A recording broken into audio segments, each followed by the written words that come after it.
सप्तम विचार भक्त और भगवान का निरंतर उद्बोधन सुन रहे हैं आप।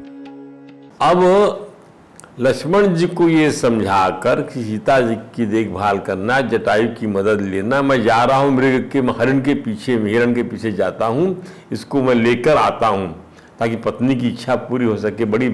बड़े दिन के बाद तो एक छोटी सी अभिलाषा करी है इस वनवास काल में कि उस मृग को ले आओ, मैं बांध के उसको रखूंगी और यहाँ से ले जाएंगे अयोध्या में, वहाँ सबको बतलाएंगे, हमारे अंतःपुर की शोभा बनेगा। क्या क्या शब्दावलियां हैं और क्या से क्या होने वाला है। अचानक राघव अपने धनुष बाण और सोने की मूठ वाली तलवार से सुसज्जित होकर मृग के पीछे चल दिए। राजाधिराज श्री राम को आते देखकर वह अन्य वन्य मृगों का राजा कंचन मृग भय के भारे छिप गया और तुरंत ही राघव की दृष्टिपथ में आ गया।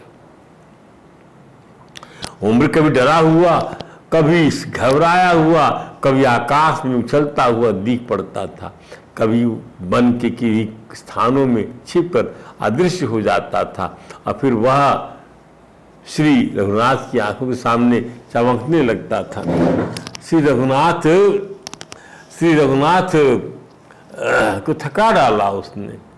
इस प्रकार वह मृग रूपधारी मारी श्री रघुनाथ जी को उनके आश्रम से बहुत दूर खींच ले गया।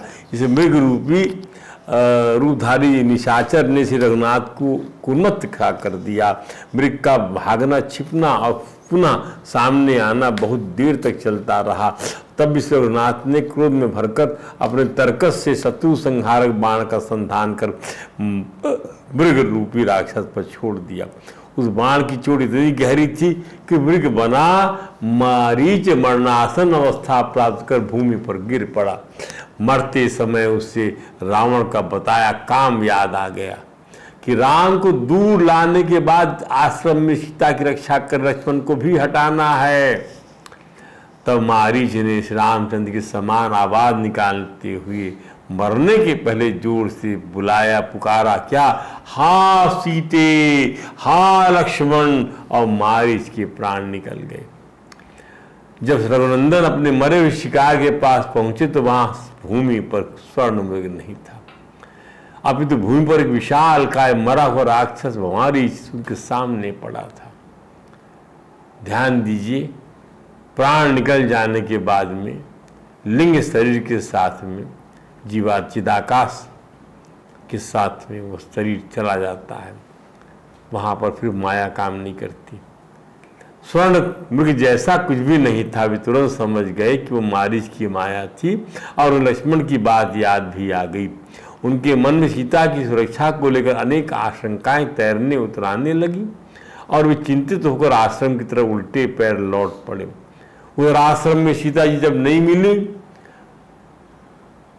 और जब इस तरह सुना, हा सीते हा आठनाथ। अब देखिए, एक सीन खत्म हो गया, राघवेंद्र वापस लौट रहे हैं। अब यहाँ इस पंचवटी का सीन देखिए कि हा सीते हा लक्ष्मण सुनने के उपरांत में लक्ष्मण से बोलती है उनकी भौजाई, भैया जाओ, लगता है श्री रघुनाथ जी पर संकट आन पड़ा है, तुम तुरंत उनकी सहायता के लिए पहुंचो। तब लक्ष्मण जी ने कहा, भाभी जी आप विश्वास करें कि नाग, असुर, गंधर्व, देवता, दानव तथा राक्षस ये सब मिलकर भी आपके पति परमेश्वर मेरे आदरणीय भ्राता श्री रघुनंदन को परास्त नहीं कर सकते।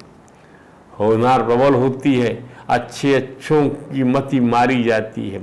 कला कलिस में क्या बोलना क्या नहीं बोलना, इन सब बातों की मर्यादा भी समाप्त हो जाती है। कदाचित कोई बुद्धिमान का परिचय नहीं देना चाहता। परिस्थितियां ऐसा विवश करती है कि होनहार घटित होने के लिए वो मनुष्य वहां से हट जाए जो होनहार में अवरोधक बना हुआ खड़ा रहना चाहता है। यही सही है, हट जाना चाहिए किसी एक को। होनहार चाहती है कि लक्ष्मण जी इस परिदृश्य से हट जाएं। तब से लक्ष्मण जी ने पुनः दोहराया कि हे विदेह नंदिनी, प्राणियों की हिंसा ही राक्षसों का मनोरंजन है। ये राक्षस ही वन में नाना प्रकार की बोलियां बोला करते हैं। अतः आप भैया की तरफ से कतई चिंता ना करें। श्री लक्ष्मण जी के ऐसा कहने पर सीता जी ने अपने उस देवर को जो श्री सीता की सेवा करीब 14 वर्षों तक सोने का निश्चय किए हुए था कि न सोऊंगा, न सोने का निश्चय किए हुए था। उस देवर से लक्ष्मण जी महाराज को, जिनका चरित्र वैराग की पराकाष्ठा है, ऐसे दुर्वचन कहे कि क्या बताएं। सही है कि कैसे संकट सभी का विवेक हर लेता है। अभिजात लोगों के बीच में ऐसा वाक द्वंद्व होता है कि लगता है कि कोई स्तर नहीं रह गया, काहे कि अभिजात हैं कोई। जब झगड़ा होता है तो झगड़े का स्तर जो रहता है वो अपने आप में तामसी हो जाता है। वहाँ कहाँ स्तर रह जाएगा, तामसी वाक प्रहार में फिर कोई स्तर रह नहीं जाता है।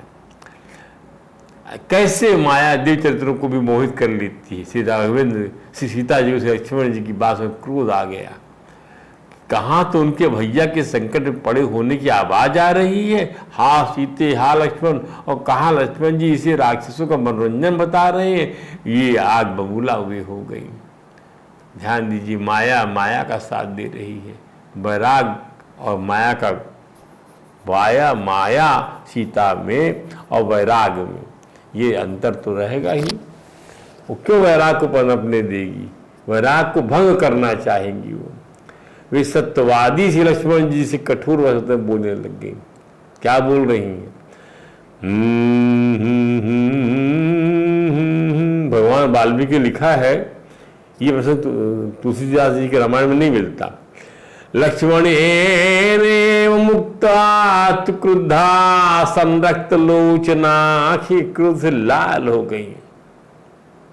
ऐसा लक्ष्मण जी कहने पर सीता जी की आंखें क्रोध से लाल हो गई, क्रुद्ध से क्रोध करने लगी। उससे आंखों की लड़ाई आ गई आंखों में। अब्रवीत परसम वाक्यम लक्ष्मणम सत्यवाद लक्ष्मण को कठोर वचन बोलने लगे। अनार्या करुणारमणी शंस कुल पांस, कुल कलंगार, कुल को निंदित करने वाले, निर्दयी निशंस, अनार्य निर्दयी, अनार्य करुणारंभ, कुरु कर्म, मैं तुम्हें खूब समझता। अहम तौ प्रियम मन्ये रामस्य वसनम महत्, अहम तौ प्रियम मन्ये, मैं तो खूब समझती हूँ। राम किसी भारी विपत्ति में पड़ जाए यही तुम्हें प्रिय है। तौ प्रियम मन्ये, मैं मानती हूँ कि रामस्य वसनम महत्, राम को किसी भारी संकट का सामना करना पड़े। रामस्य व्यसनम दृष्ट्वा तेने ही तानि प्रभासते, इसलिए श्री राम पर संकट आया देखकर तुम इस प्रकार की बातें बना रहे हो। बताइए, आपको सोच सकते हो कि ऐसा कोई संवाद हुआ होगा इस प्रकार का। सीता जी यही नहीं रुकी, इसी को आप इस संस्कृत की इस भाषा को हिंदी में लिखा मैं, और यदि इसी को मैं एक लोकांचल की भाषा में बोलने लग जाऊं तो बोल नहीं पाऊंगा। अरे दुष्ट,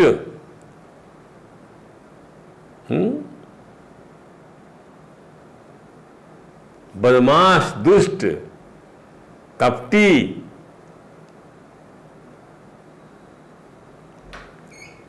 तो भावी की प्रबलता से सीता जी के क्रोध की सीमा न रही। उनके क्रोध से सम्मोह जन्य वृत्ति पैदा हो गई।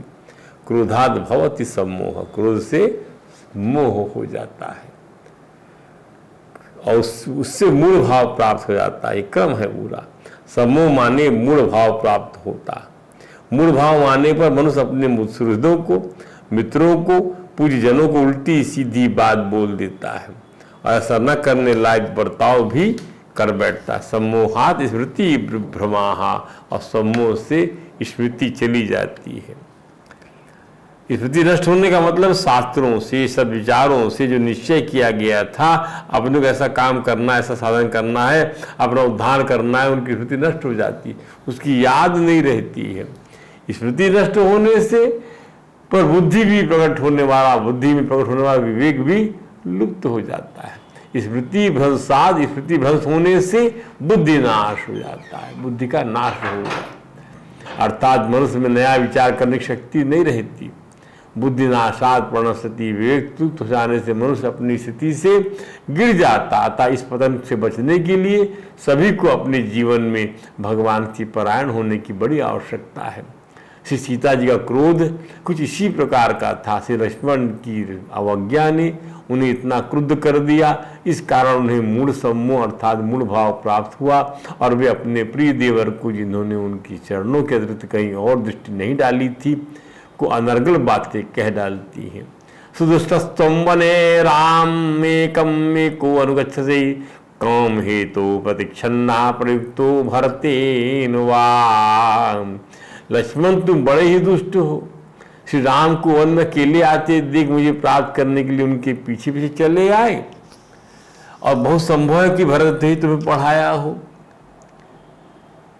वे कहती, लक्ष्मण तुम्हारा यह मन कभी भी पूर्ण नहीं होगा। श्री राम के बिना मैं एक क्षण भी नहीं रह पाऊंगी, प्राण दे दूंगी। देखिए भाव की विकृति आ गई। ऐसा कहकर सीता जी अपनी छाती पीटने लगी। ये सारा दृश्य संकटग्रस्त किसी भी परिवार में अथवा क्रोध रूपी शत्रु के आक्रमण के कारण अथवा भावी या होनहार की प्रबलता को होने देने के लिए, उन परिस्थितियों की सत्ता की स्थापना करने के लिए, अवरोधक प्राणी को घटना परिदृश्य से हटाने के लिए रोजमर्रा के जीवन में कभी कहीं पर भी कभी देखा जा सकता है। इससे केवल हरि भक्ति ही बाहर निकाल सकती। कभी ऐसा समय आ जाए तो भगवान का नाम स्मरण बढ़ा दीजिए। अब श्री लक्ष्मण ने एक ऐसा रेखा खींच दिया, ऐसी रेखा खींच दिया जो आज प्रासंगिक है, और कहा, भई मैया जब तक आप इस रेखा के भीतर रहेंगी कोई भी आपको हानि नहीं पहुंचा पाएगा। आज भी इट इज रिलेवेंट। लक्ष्मण रेखा मर्यादा की रेखा, इससे बाहर ना निकलिएगा, और बाहर निकलेंगी आप तो हमारी जवाबदारी नहीं होगी, अनर्थ हो जाएगा। इसलिए प्रासंगिक है रेखा, हमेशा मर्यादा में रह काम करिए। जब तक आप इस रेखा के भीतर रहेंगे कोई भी आपको हानि नहीं पहुंचा पाएगा। और जिस दिशा से राम की आवाज आई है थी उस तरफ शीघ्रता से चल पड़े, परंतु सीता जी की विचार शक्ति को क्रोध और उनकी सहवृत्तियों ने कुंठित कर दिया था। देखिए क्या परिस्थिति पैदा किया है, सीता जी के हरण की क्या परिस्थिति पैदा किया दुष्ट राक्षसों ने। विचार करिए, झगड़ा हो गया भाई देवर भौजाई में, माता पुत्र का संबंध इनके बीच में था। लक्ष्मण जी के न रहने से आश्रम में अब निरापद हो गया। कोई अब आपत्ति की बात नहीं थी, वहां पर कोई भी आ सकता था, कोई कुछ भी कर सकता था। वैराग्य जीवन से चला गया तो सोच लीजिए राग पकड़ लेगा आपको। ताक में बैठा हुआ राक्षस राज साधु के पूजनीय रूप में भिक्षा मांगने सीता जी के सामने आ जाता है, परंतु लक्ष्मण रेखा को पार नहीं कर पाता। देखिए फाइट। तब वह पुनः सीता जी को सम्मोहित करने वाले और धर्म के संबंध भ्रम डालने वाले वचन बोलता। अक्सर ऐसे वेशभूषा वाले ऐसे ही वचन किस बात से प्रभावित होगी, ये क्या बोला जाए इसको, तो संशयात्मक वृत्ति में आपके अंतर्द्वंद को डाल दिया जाता। अरे बहुत बड़ी आपका बहुत बड़ी लॉटरी खुलने वाली है, आपको यहाँ से ये मिलने वाला है, वो मिलने वाला है। अरे भविष्य दृष्टा बन के लोग आते हैं, ठगते हैं। कई प्राणी साधु की पोशाक में हमारे रोजमर्रा के जीवन में आकर भ्रम डालते हैं और हमारे मन को भूत भविष्य के बात से विचलित कर जाते हैं, और लोभ के समूह में हम धर्म का उचित पालन न करने के स्वरूप ठगी का शिकार होकर जनधन का नुकसान उठाते हैं। जैसे ही जनदुलारी श्री सीता जी साधु बने रावण के धर्म संबंधी भ्रमपूर्ण वचनों से मोहित हो गई और आश्रम से बाहर निकल आई। कहा था रावण ने कि हम बंधी हुई भिक्षा नहीं लेते, आप जो है हमें आश्रम से बाहर आके भिक्षा दीजिए, रेखा से बाहर आइए आप। अरे आपको भिक्षा से मतलब है कि हमारे को आप जो है आप ऐसा पानी पिला दीजिए, ये कर दीजिए, वो कर दीजिए, आपको सहयोग राशि चाहिए वो ले लीजिए, जाइए यहाँ से। आप बैठना क्यों चाहते हैं। और साधु रावण को भिक्षा देने जब लगी तब राक्षस रावण अपने असली रूप में प्रकट होकर जनदुलारी को उठाकर अपने आहूत पुष्पक विमान में बलपूर्वक बिठाकर विदेह नंदिनी का अपहरण कर विमान सहित उड़ गया। सीता जी विलाप करने लगी। हा जग एक वीर रघुराया, कई अपराध विसारे दाया। आरती हरन शरण सुख दायक, हा रघुकुल सरोज दिन नायक। हा लक्ष्मण तुम्हार नहीं दोषा, सो फल पायऊ कीन्हु रोषा। विविध विलाप करति वैदेही, अघोर कृपा प्रभु दूर सनेही। हा रघुकुल रूपी कमल के सूर्य, हा लक्ष्मण तुम्हारा दोष नहीं है, मैंने क्रोध किया उसका फल पा रही हूँ। श्री जानकी जी को बहुत प्रकार से विलाप कर रही हूँ। जानकी जी, हाय प्रभु कृपा तो बहुत है, प्रभुर कृपा प्रभु, परंतु वे स्नेहिल बहुत दूर रह गए, दूर स्नेही। वे आगे दिशाओं को अपने करुण दशा बताते हुए कहती हैं, प्रभु को मेरा यह विपत्ति कौन सुनावे। ध्यान दीजिए, इसलिए ग्राम देवता, स्थान देवता, वास्तु देवता सभी का पूजन किया, सभी जगह देवताओं का वास है। दिशाओं को सुनाया गया है विलाप, तभी तो तब तो बात पहुंची है ना। और यज्ञ के अन्न को गधा खाना चाहता है, ऐसा कह रही है वो। सीता जी का करुणापूर्ण भारी विलाप सुनकर जड़ चेतन सभी जीव दुखी हो गए। यह विलाप पंचवटी आश्रम की सुरक्षा का दायित्व प्राप्त महाराज दशरथ के मित्र पक्षीराज जटायु ने सुना तो उन्होंने राक्षस राज रावण से युद्ध कर सीता जी को बचाने का बड़ा उद्यम किया। राक्षस राज रावण ने जटायु के पंख अपने तलवार से काट डाले, फलस्वरूप वह धरती पर गिर पड़े। श्री सीता जी आकाश विलाप करती हुई जा रही थी, तभी विमान से नीचे झांकने पर उन्होंने पहाड़ पर बैठे कुछ वानरों को देखा। हरि नाम लेकर अपने गहने की पोटली नीचे गिरा दिया। अंततः श्री सीता जी को लाकर राक्षस राज रावण ने लंका में अपनी विशेष वासुक वाटिका में राक्षसियों के पहरे में रख दिया। अब समझिए, जटायु समाप्त हो गए, पंख काट दिया अर्थात। और दूसरा, सीता जी ने क्या, सीता जी दिमाग काम कर रहा, वरना आप देखिए होनहार भी यहाँ साथ दे रही, कैसे पता लगेगा, कैसे क्या होगा, ये सब कड़ियाँ बनती चली जाती हैं। अन्वेषण की दिशा में सब कड़ियाँ जुड़ती चली जाती हैं। कोई देखा नहीं, अपने रावण कितने बड़े विमान में नहीं, क्या सीता जी कर रही हैं, तो वो भी रोकता उनको, क्या फेंक रही हैं, जो फेंकना है फेंको, और उसे डर नहीं है, उसे डर नहीं है। ध्यान दीजिए, वो तो काम वासना में इस समय मस्त है। इधर जब राघवेंद्र लक्ष्मण जी साथ गोदावरी तट पर स्थित अपने आश्रम में पहुंचते हैं, तब आश्रम में सन्नाटा पसरा है। सीता जी वहाँ नहीं थी, लक्ष्मण जी से राघव रोने लगे। ऐसी दशा में उनके विलाप और प्रलाप की वानगी देखी। शोक के अधीन हुए लक्ष्मण से सीता जी के आश्रम में दिखलाई न पड़ने के महान सुख में डूबे हुए श्री राघवेंद्र दुख के साथ रोते हुए और गर्म उच्छ्वास छोड़ते हुए अपने ऊपर पड़े पत्नी वियोग के संकट में बोलते, हे लक्ष्मण, लगता है मेरे जैसा पाप कर्म करने वाला मनुष्य इस पृथ्वी पर दूसरा कोई नहीं है। आप लोग बताएं, महाभारत में जब द्रौपदी का वस्त्र हरण करने का प्रयास किया गया है तो रघुनंदन के यही प्रसंग को वहाँ पर रखा गया है। मार्कंडेय जी ने पूरा रामचरित सुनाया है। इससे संबंध मिलता है लोगों को। ये इस काम को अंजाम देना, दुष्टों को मारना बल मिलता है। लोग इसको भूल जाते हैं, उसको याद रखते हैं कैसे भगवान ने उस दुष्ट को मारा था, उनको बल आता है, अपना दुख भूल जाते हैं। अब निश्चय ही मैंने पूर्व जन्म में बहुत सारे पाप, हर कोई ऐसे कहता है, इतना दुख मिल रहा है, चारों तरफ दुख ही दुख का पहाड़ टूट रहा है। उन्हीं में से कुछ कर्मों का यह परिणाम आज प्राप्त हुआ है लक्ष्मण। इसी कारण मैं एक दुख से दूसरे दुख पड़ता जा रहा हूँ। पहले जब राज से वंचित हुआ, फिर मेरा स्वजनों से वियोग हुआ, पिताजी का स्वर्गवास हुआ, फिर माता से भी छूटना पड़ा। अब सारा ज्ञान भगवान का वो बिला आ गया नरलीला में, अब बिला गया। परिस्थितियाँ ऐसी बन गई। तो पिताजी भगवान कहते हैं कि हे लक्ष्मण, ये सारी बातें जब मुझे याद आती हैं कि मेरे पिता का स्वर्गवास हो गया, माँ तो बिछड़ना पड़ा, तब मेरे शोक के वेग को बढ़ा देते हैं। सीता के लक्ष्य समीप रहने हर व्यक्ति चाहे कितना भी ज्ञानी ध्यानी बन जाए, उसको बीच बीच में ऐसी लहरें, ऐसी विषाद की लहरें आती रहती हैं, और विषाद की लहरें आकर भगवान की याद दिलाती हैं। तो क्या पूछना है, उन लहरों का धन्यवाद करने का मन करता है। वो लहरें अभिभूत नहीं करती, बड़ी उस समय लगता है कि वाह, प्रभु की क्या कृपा बरसी कि उससे बाहर निकाल के ले आए, फिर उसकी याद नहीं आती।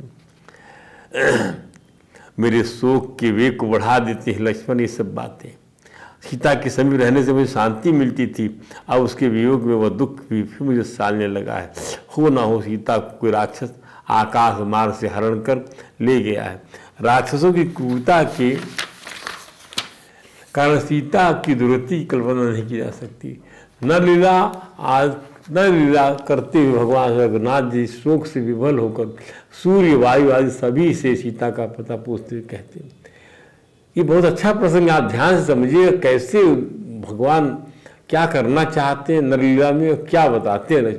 कहते हैं, हे सूर्य, रामचंद्र जी कह रहे हैं, हे वायु, बताओ मेरी कुल पालिका सीता कहाँ है। बताओ ना कि वो मर गई या हर ली गई है अथवा मार्ग में है। लक्ष्मण जी ने भगवान को सांत्वना दिया, परंतु वह भी व्यर्थ हो गई। रघुनाथ जी जब अपने आप किंचित व्यवस्थित हुए तब तत्काल सीता जी के अन्वेषण दिशा में पहले गोदावरी नदी के तट पर लक्ष्मण जी को भेजे पता लगाने का काम किया। लक्ष्मण जी गोदावरी तट की तट पर सीता जी का आवाज़ दे देकर ढूंढते रहे और असफल होकर भ्राता जी राम के पास आकर जवाब देते, भैया भाभी मेरी बात नहीं सुनती। पता इस निर्जन स्थान में कौन मदद करे, न कोई थाना, न कचहरी, न कहीं कोर्ट, कोई आदम नादम जात वहाँ रहते थे। क्या कष्ट, वनवास का कष्ट जरा कल्पना करके देखिए, रोंगटे खड़े हो जाएंगे। और सीता का हरण हो गया। भैया मैं नहीं जानता कि भाभी कहाँ चली। इस पर से राम स्वयं गोदावरी तट पर गए और वहाँ जाकर पूछताछ के, परंतु आकाश, वायु, अग्नि, जल और पृथ्वी कहीं से किसी भी प्रकार का उत्तर नहीं मिला जिससे कि जाना जा सके कि सीता कहाँ है। खोजते खोजते राघव और लक्ष्मण जी को गिद्धराज जटायु और राक्षस राज रावण के युद्ध के फलस्वरूप एक मरा हुआ सारथी दिखाई पड़ा, जिसके हाथ में चाबुक का लगाम भी मौजूद था। श्री रघुनाथ कहते हैं, हे लक्ष्मण, की राक्षस का प्रजन्य दिखाई देता है। ये क्रूर कर्मा राक्षसों के साथ मेरा बैर 100 गुना बढ़ गया है। देखो, यह बैर उनके प्राण लेकर ही शांत होगा। हितामृतावय देहि भक्षिता वा तपस्विनी। अवश्य तपस्वी विधि राजकुमार हर ली गई हैं। ना धर्मस्त्रायते सीताम ह्रियमाणाम महाबनी। मृत्यु को प्राप्त हो गई है, हर ली गई है, मृत्यु प्राप्त अथवा राक्षसों से खा लिया है। इस विशाल वन में हरी जाती हुई सीता की रक्षा धर्म भी नहीं कर सका है। ही भाई भक्षिता याम ही वैदेही याम हृत्यापि लक्ष्मण। जब तक विजय नंदिनी की रक्षा घाघ बन गई है अथवा उनके द्वारा हर ली गई और कोई सहायक नहीं हुआ, तब इस जगत में कौन सा ऐसा पुरुष है जो मेरा प्रिय करने में समर्थ होगा।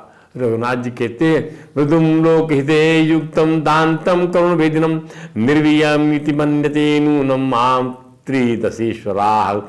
मैं लोकहित में तत्पर, युक्त चित्त, जितेंद्री और जीवों को करुणा करने वाला, इसलिए ये इंद्र आदि देवेश्वर निश्चय ही मुझे निर्बल बना रहे हैं, तभी तो इन्होंने सीता की रक्षा नहीं किया। एक सामान्य मानव की लीला कर रहे हैं भगवान। और रघुनाथ जी कहते हैं, अब देखना लक्ष्मण मेरे पुरुषार्थ को। इस प्रकार से भगवान की अगली लीला का जो है ऐसा यहीं समाप्त करते हैं। अगली लीला के बारे में आपको कर बताएंगे। आज कहीं कथा को यहीं विश्राम देते हैं। वो वृंदावन बिहारी लाल कीजिए।